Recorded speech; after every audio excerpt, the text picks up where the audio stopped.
This year, Nexar provides the best prize ever in IMVC, and the prize for the winner in the graduate students is a unique opportunity to work with Nexar's chief scientist, Professor Trevor Darrell, one of the leading scientists in deep learning and autonomous vehicles, and the father of Caffe.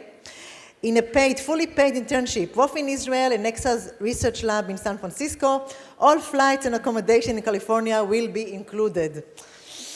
In order to give the prize to the winners in the graduate students competition, I invite Bruno Fernandez-Raus, a CTO and co-founder of Nexar, to give the prize.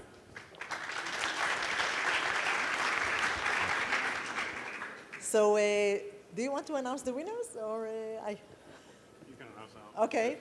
Okay. So the winners are Roy Herzig and Moshiko Raboch, two master students from the Tel Aviv University, for the work on mapping images to scene graphs with permutation invariant structured prediction. This work was done under the supervision of Professor Amir Globerzon, and I now invite Roy and Moshiko.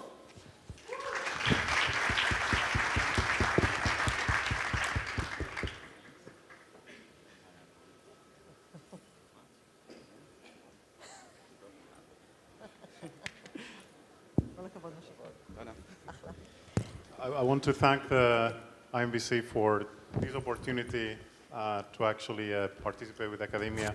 As some of you know, since we created the company, we've been actually working very, very closely with research. That's really why Trevor Darrell is our chief scientist.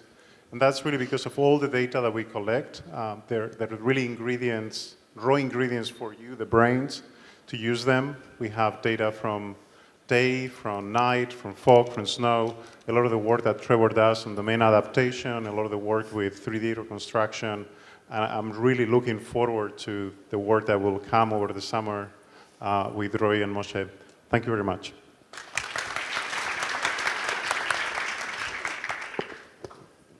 Okay, thanks everybody for the recognition. My name is Roy, and I will present our work mapping images to scene graphs with permutation structured prediction, and in more short way, mapping images to scene graphs. Our work has been done with Moshiko Raboch, that besides co-author with me is also one of my best friends for the last 15 years, so it's really nice. The work has been done also with Professor Gal Chechik, Professor Jonathan Berant, and our advisor, Professor Amir Globerzon from Tel Aviv University. So, our goal here is to do a semantic interpretation of complex images. What does it mean? It is the process of figuring out what actually happens in the image. For that purpose, we use semantic analysis, which aim to resolving the gap between low-level feature and high-level semantics, such as scene graph. So, what is it, a scene graph? Given an image, we're predicting all objects and all relations in the image to form a graph. We have objects, we have relation between object I and object J, and you can see here in the example that we have a dog, we have motorcycle, we have hats, seat and handle. We have relations between two objects, hat on dog, dog on motorcycle, and so on. So basically, to sum up, we given an image predicting a full graph, which aim to describing the essence of the scene. Okay, so let's try to classify the object. What is it? Okay, so this is actually a trunk of elephant. I don't know how many people of you recognize it, but it's easier to classify the object when understanding the scene, as you can see. We have multiple elephants in the picture. We have a girl feeding an elephant. So when we can see the object, we can understand it is a trunk of elephant. So we're understanding that it's a step forward from recognizing individual objects and relation in isolation. And it's also a crucial step towards a deeper understanding of a visual scene. Okay, so we would like to build a scene graph models that, given an image, we want to output the graph. What is it, the right architecture? So we expect from the right model to be a graph permutation invariant. What is it? We will show it by an example, but to simplify it, we are ignoring the relations and we will relate only to the objects. But the relations are also invariant to permutations. So on the left side, we can see man and a girl and a trunk of elephant, which are inputs to some black box that's predicting the output labels. And when we try to permutate them in the same image, meaning now we are giving the girl first and the trunk and then the man, the output labels are permutated accordingly. So basically we propose an architecture that has the following structural property. The architecture is graph permutation invariant, which is obviously, and on the other hand, every permutation invariant function can be expressed by this architecture. We show it on our work. So basically our architecture is in two steps. One step is called label predictor. It takes an input image and outputs a prediction for each object and relation.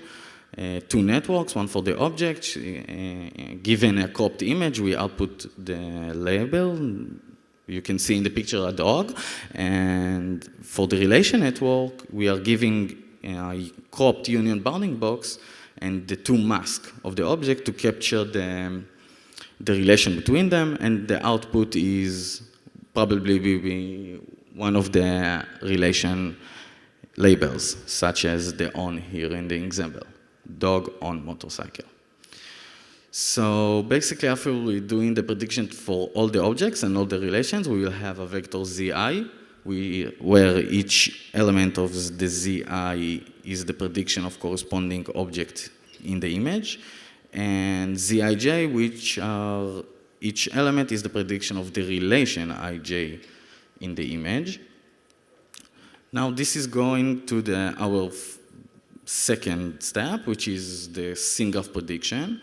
We are feeding the initial predictions to our architecture, and we'll predict more consistent predictions.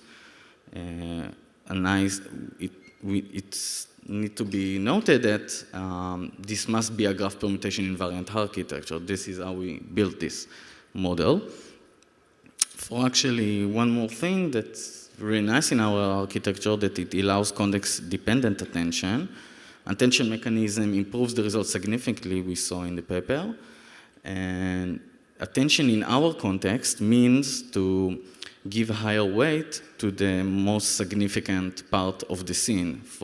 In the example, you can see a cat looking at bird, and we saw that this triplet is one of the most significant parts in the scene, which help us to recognize the other objects and the relation in the scene, such as the window and the tree.